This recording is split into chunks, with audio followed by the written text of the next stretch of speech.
This story comes from a time when we were closer to annihilation than we are now. It's a period that many call the Cold War. So what if the biggest threat to our planet isn't the weather or climate change? What if it's ourselves? It was past midnight on September 26, 1983, when the fate of the world quietly balanced on the decision of one man. Deep inside a Soviet command bunker, Lieutenant Colonel Stanislav Petrov stared at a blinking red screen. The Soviet satellite system, Cosmos 1382, had detected 5 incoming missiles launched, it claimed, from a U.S. base in Montana. Protocol was clear: report the attack, launch a counterstrike, initiate global nuclear war. But something felt off. Petrov hesitated. If he was wrong, his hesitation could doom the Soviet Union. If he was right, sounding the alarm could trigger the death of hundreds of millions. Behind him, men waited for orders. Above him, satellites blinked. And outside, the Cold War hung like a storm cloud poised to break. Only weeks earlier, a Soviet fighter jet had mistakenly shot down a passenger plane, killing 269 innocent people. Tensions were high. Fear was louder than reason. The doctrine of mutually assured destruction meant any wrong move was irreversible.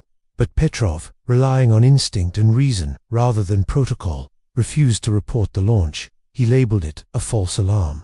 And he was right. The alert was caused by a rare alignment of sunlight on high-altitude clouds. But his choice wasn't just correct, it was world-saving.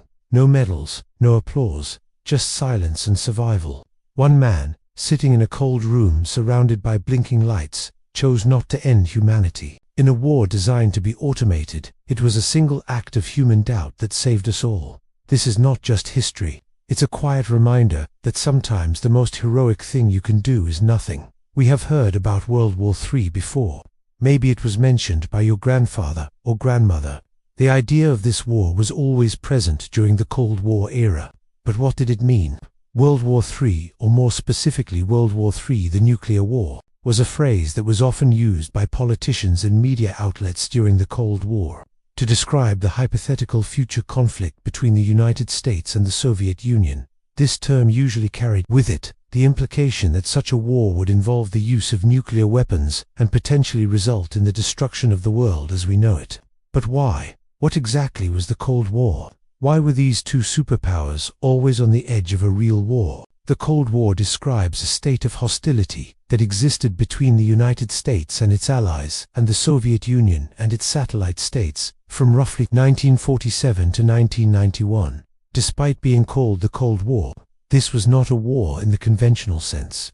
There were no large-scale military confrontations between the two sides. Instead, the Cold War was characterized by an ideological struggle between the capitalist democracy of the United States and the communist totalitarianism of the Soviet Union. It was a time of geopolitical tension, propaganda, espionage, proxy conflicts, and an arms race that shaped the course of the 20th century.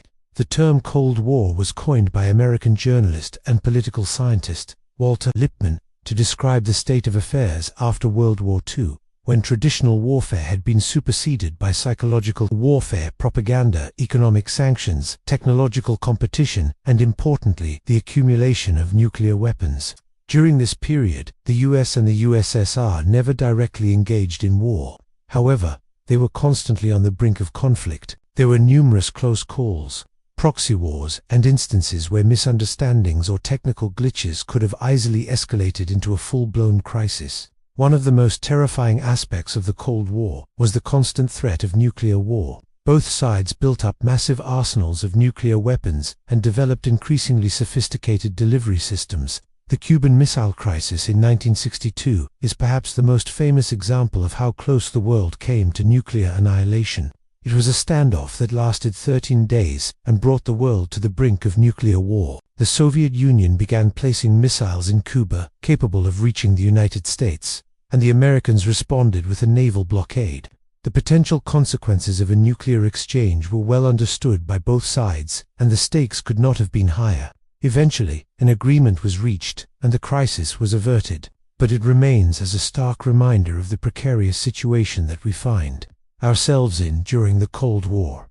Another scary aspect of the Cold War was the proliferation of nuclear weapons. As the United States and the Soviet Union amassed their arsenals, other countries also sought to acquire the bomb.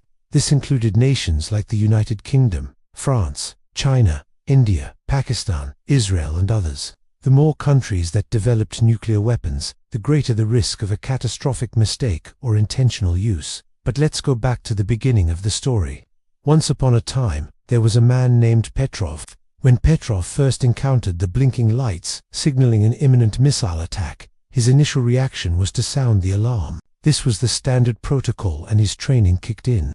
But as he looked at the information presented to him, something didn't add up. His mind raced. Could this really be a US nuclear strike against the Soviets? He knew the implications of such an attack: immediate retaliation, massive loss of life, and global destruction. After a few moments of careful consideration, he decided to override the protocol.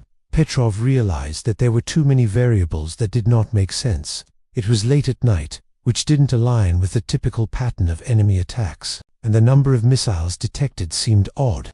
He knew that a real nuclear attack would likely involve more missiles aimed at various strategic targets. In addition to his intuition, Petrov's decision was also based on his knowledge of the US-Soviet relations at the time. While tensions were high during the Cold War, he could unfathom that the US would initiate a surprise nuclear strike without any prior diplomatic incident or provocation.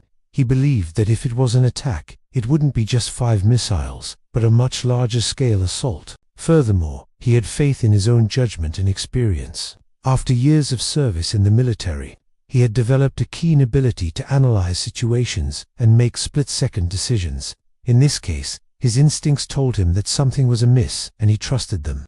In the end, Petrov's decision was vindicated when it turned out to be a false alarm.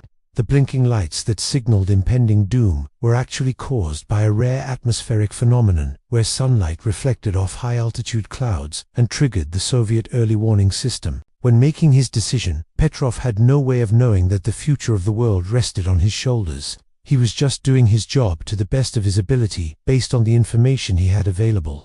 He didn't consider himself a hero, and he didn't expect recognition for his actions.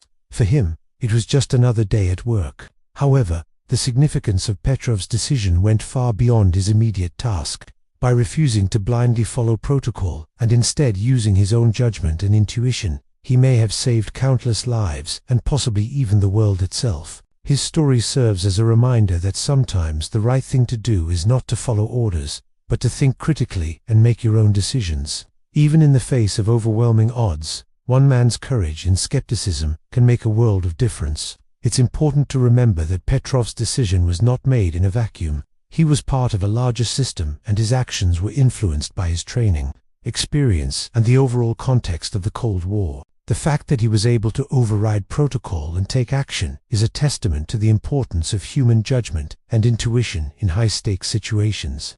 Machines can fail and systems can be flawed, but human beings have the ability to think critically and make decisions based on a variety of factors. While Petrov's story is remarkable, it's not an isolated case.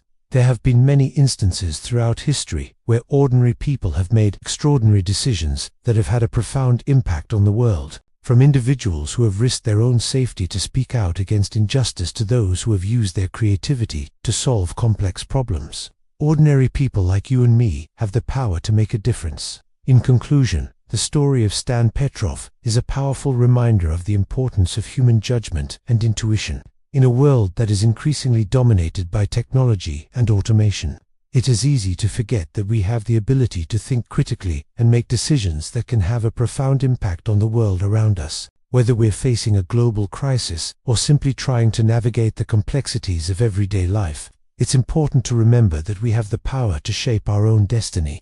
Sometimes the most heroic thing you can do is nothing.